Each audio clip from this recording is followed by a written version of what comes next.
Hosanna in excelsis. Pupus sudah harapan dari Vera Simanjuntak, kekasih dari Brigadir J, yang mana mereka ini sudah berpacaran selama 8 tahun. Nah, sudah menjadi sebuah pembicaraan di keluarga mereka bahwa hubungan mereka ini akan segera dihalalkan.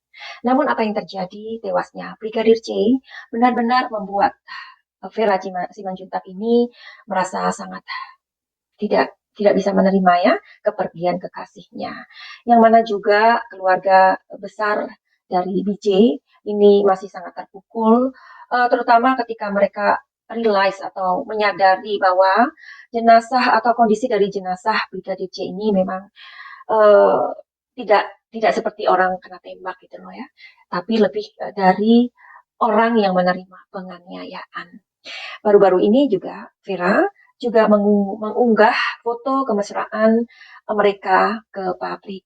Jadi inilah saat-saat yang benar-benar membuat Vera sangat-sangat terpukul ya dengan kondisi ini.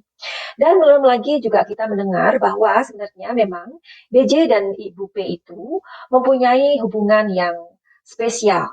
Tapi spesial di sini jangan di ini ya, maksudnya jangan disalahartikan begitu.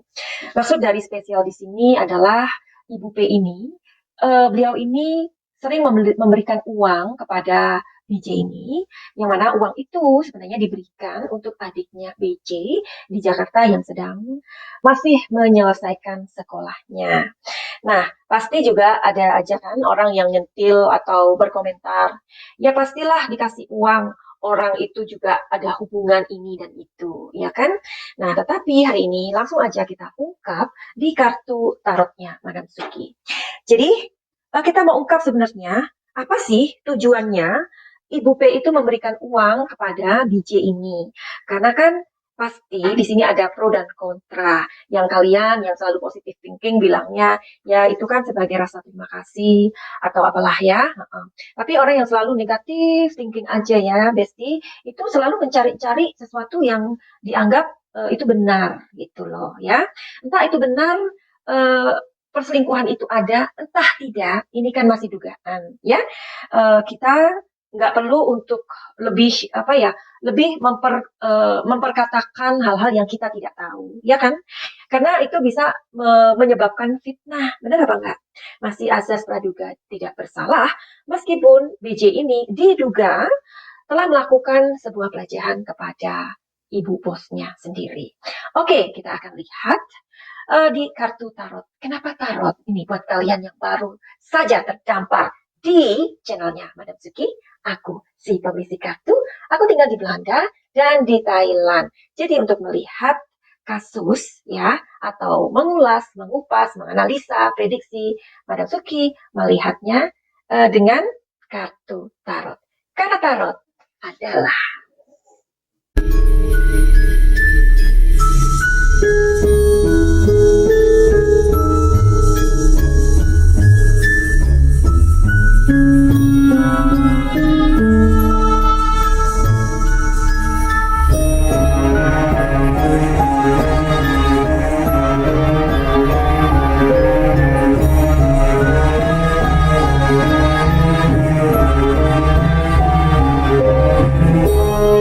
tapi sebelumnya Madam Suki mau kasih info yang barangkali kalian membutuhkan info ini ya. Nah, jadi buat kalian yang mempunyai masalah nih apa aja dengan asmara, dengan kehidupan, dengan finansial, bahkan dengan kesehatan, monggo untuk reading tarot ya. Dan buat kalian yang mengalami luka-luka batin atau kalian yang punya masalah dengan inner child kalian, inner wounds kalian, atau trauma ya. Trauma itu banyak sekali dari kita kecil sampai kita dewasa. Ada loh trauma-trauma itu yang belum bisa kita selesaikan, belum kita berdamai. Akhirnya trauma itu menjadi blok mental. Nah, sesungguhnya blok mental itulah yang mengganggu pekerjaan kita, kebahagiaan kita. Believe it or not. Jadi kalian bisa datang untuk reading tarot, juga healing atau pengobatan emosi pada Madam Suki melalui lintas benua. Oke, sekarang kita cari tahu ya. Apakah benar Ibu P ini sering memberikan uang kepada BJ? Cari tahu dulu. Apakah benar Ibu P itu sering memberikan uang pada BJ?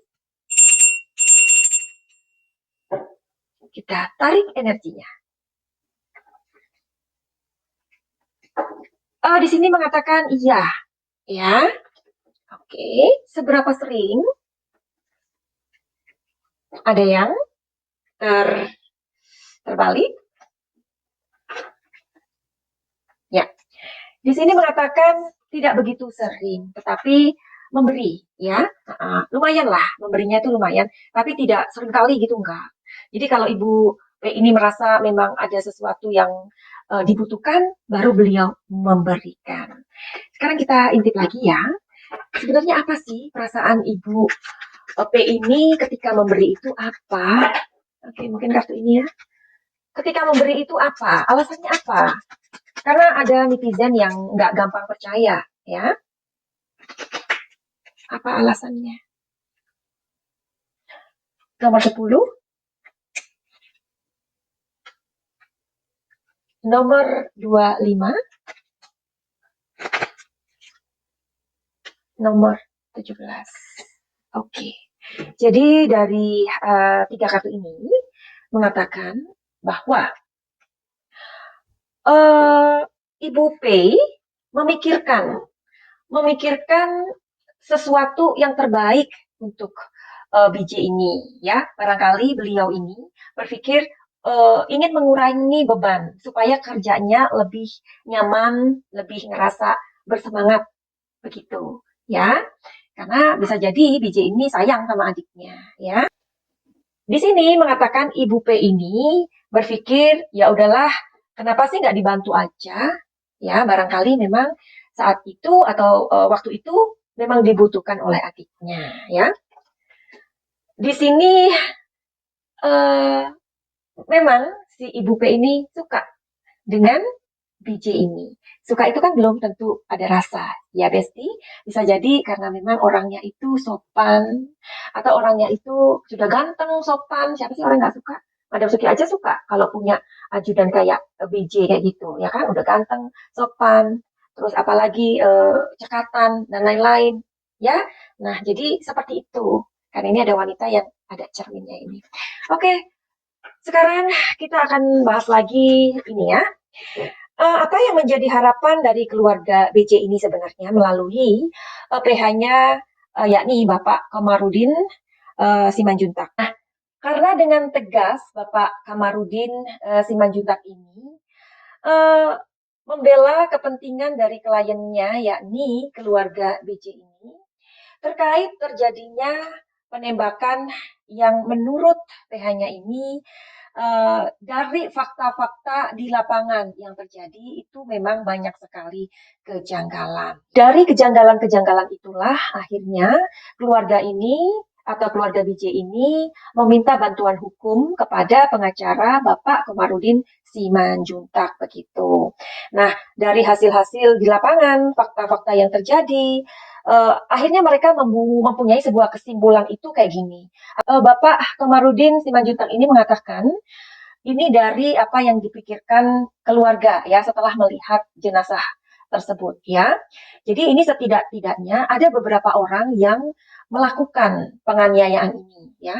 Ada yang memegang pistol, ada yang melukai, terus ada yang memukul, terus bisa jadi pemukulan itu dengan laras panjang ya. Terus dan dari keyakinan itu mereka menyimpulkan bahwa ini sebenarnya adalah pembunuhan berencana begitu ya. Karena dari kronologi yang dikatakan itu selalu berubah-ubah. Nah, mungkin aku di sini akan menambahkan, Madam Suki sudah membuat video tentang kondisi mengenai jenazah dari BJ ini, di mana memang ada sayatan, memar, ya kan, jahitan itu dari mana? dan tembakan.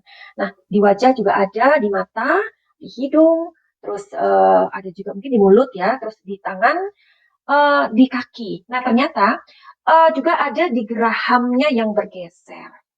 Ya, jadi kalau orang ditembak nggak mungkin dong rahangnya bergeser. Kalau dipukul, iya, rahang itu akan posisinya akan bergeser. Dan selain itu ada dua jari yang putus. Nah, terus ini juga ada katanya pundak dari BJ ini sudah rusak, yakni engsel ya. Engsel dari pundak ini berpindah. Masa sih kalau di ini gimana? Kalau di misalkan kita ditodong gitu ya, ditembak gitu ya. Kalau kita ales pun masa sih ini retak atau berpindah gitu kan nggak mungkin ya. Pasti kan kalau ditembak itu kan ya peluru aja nyasar ya.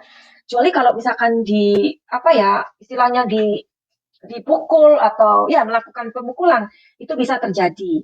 Nah, pundak BJ rusak yakni engsel berpindah, terus ada gerakan bergeser. Nah, jadi ada gerakan dari engsel itu yang bergeser, terus giginya berantakan, terus ada sayatan-sayatan tangan, dua jari putus. Maka itu pihak keluarga BJ melalui Bapak Komarudin Simanjuntak ini, mereka sangat meminta visum dan otopsi ulang. Nah, terus kan kita juga bertanya ya, terus sayatan itu dari mana dan jahitan itu dari mana? Itu yang benar-benar membuat masyarakat ini butuh banget jawaban, klarifikasi mengenai insiden baku tembak ini. Nah, aku pernah bilang ya pada kalian, aku pernah menulis buku di mana buku itu judulnya Daun yang Berkisah, ya kan? Daun yang Berkisah ini aku mempunyai 3 buku novel yang sudah aku tulis. Salah satunya Simbo. Simbo adalah novel yang bestseller waktu itu di Indonesia, di Gramedia. Tapi mengenai buku yang satu ini, yang namanya Daun yang Berkisah. Ini dari kisah asli banget yang aku tulis dari orang yang memang membayar waktuku, ya kan? Diceritakan Ibu Arini ini mengalami sebuah tindakan yang sangat tidak menyenangkan, ya. Tindakan itu dilakukan oleh istri muda dari suami Ibu Arini ini, begitu. Nah, namanya si Dinda. Dinda itu menyilet wajah Ibu Arini. Nah, kalau dilihat dari sini kan ada kesamaan tuh, ada sayatan di mata dan di hidung, ya kan? Nah, kalau dilihat secara apa ya, kalau kita ngerasain ya, ini kayaknya ada orang yang cemburu banget. Nah, kalau kita ngelihat si Dinda, kalau kita melihat di novelku itu, yang Daun yang Berkisah, kenapa Dinda sampai melukai atau menyilet wajah cantik Harini? Karena Dinda itu iri, karena Dinda itu cemburu. Karena waktu itu dia mencari suaminya yang dipikir ada di rumahnya Ibu Arini ini. Ternyata suaminya dari Ibu Arini ini berselingkuh lagi, gitu. Jadi ada 3 wanita, ya. Nah, si Dinda ini datang dengan marah-marah, kemudian tiba-tiba aja suddenly gitu, nggak bisa diprediksi dia menyilet wajah Ibu Arini ini karena dia sangat marah, dia sangat dendam, dia sangat cemburu. Ada nggak sih kesamaan dengan kasus BJ ini? Karena melihat kondisi dari jenazah memang sungguh-sungguh membuat kita yang terwowow, yang kita itu juga penasaran ya sebenarnya. Jangankan keluarga, kita aja juga penasaran. Apalagi pada saat itu peti jenazah tidak boleh dibuka. Oke, hari ini kita mau cari tahu lagi. Ini kenapa sih kok ada sayatan di mata, hidung, ya? Ini menandakan apa? Kecemburuan? Atau hanya orang yang melampiaskan kemarahan yang nggak ada tujuan? Atau apa? Ya, kita mau cari tahu sekarang di kartuku yang ini aja. Oke, kita cari tahu ya. Apa maksud dari luka sayatan di wajah? Itu menandakan bagaimana?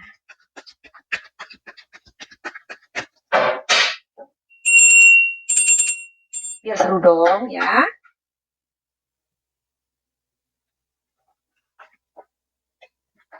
Understanding, Thunderbolt, participation. Wow. Understanding di sini mengatakan bahwa orang yang melakukannya itu tidak tahu gitu loh, tidak tahu apa yang mereka lakukan gitu. Ya gimana sih orang yang berbuat sesuatu yang tidak nice kepada orang lain, tentulah mereka orang yang kesetanan kayak gitu ya. Orang yang meledak-ledak emosinya. Mansuki udah lihat di video yang beberapa waktu lalu, ini keluar lagi. Ya, di sini Thunderbolt ini ada ledakan emosi. Nah, ledakan emosi ini ketika butuh peluapan, dia tidak pandang udah kemana dia ini harus meluapannya gitu. Pokoknya asalkan emosi itu dikeluarkan, selesai, beres, kelar gitu ya. Nah, di sini ada sesuatu yang tahu sama tahu loh. Apa ya ini menurut kalian? Ini di kartu yang ini mengatakan orang itu mengetahui sesuatu gitu. Aduh, gimana? Nah, terus jadi gimana dong mengenai apa yang dikatakan oleh PH-nya keluarga BJ ini, Bapak Komarudin, mengenai orang-orang yang ada yang memegang pistol, ada yang mukulin, itu kira-kira berapa orang gitu loh. Kita mau cari tahu ya, Besti. Oke, sekarang kita mau cari tahu di sini. Aku mempunyai dadu. Nah, ini bukan sembarang dadu. Waktu itu aku pernah juga membuat prediksi dari energi dadu ini tentang berapa pelaku di kasus Subang, which is kita juga belum tahu ya sampai setahun ini berapa orang, tetapi dari dadu ini mengatakan waktu itu di kasus Subang kalau nggak 6, 7 orang. Yang 7 ini kayaknya orang yang memberikan ide begitu. Ya bisa jadi 6 lah ya, maybe something like that. Oke, sekarang kita fokus ke sini. Berapa orangkah yang terlibat insiden pada hari itu tanggal 8 Juli 2022 di KDC.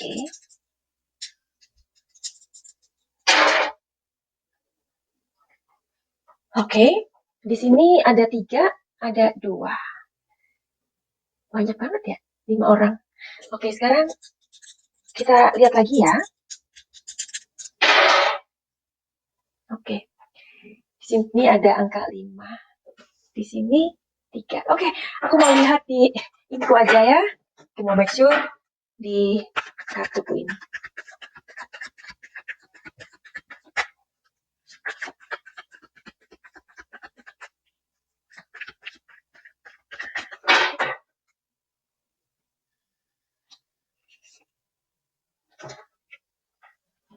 Sekitar 4 orang.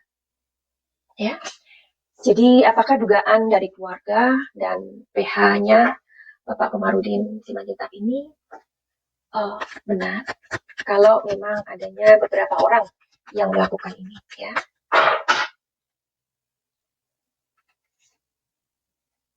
Ya. Jawabannya mereka merasakannya seperti itu.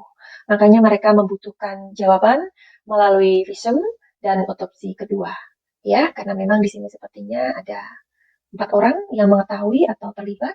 Mudah-mudahan kasus dari misteri penembakan BJ ini mendapatkan jalan keluar yang baik ya. Semoga Polri atau juga pun Mabes mereka juga tidak salah untuk menangani kasus ini ya, karena kasus ini benar-benar penting untuk diketahui oleh masyarakat Indonesia, buat keluarga dari Brigadir J, mudah-mudahan juga diberikan penghiburan dan diberikan harapan yang diinginkan. Finally, begitu aja. Send love and light.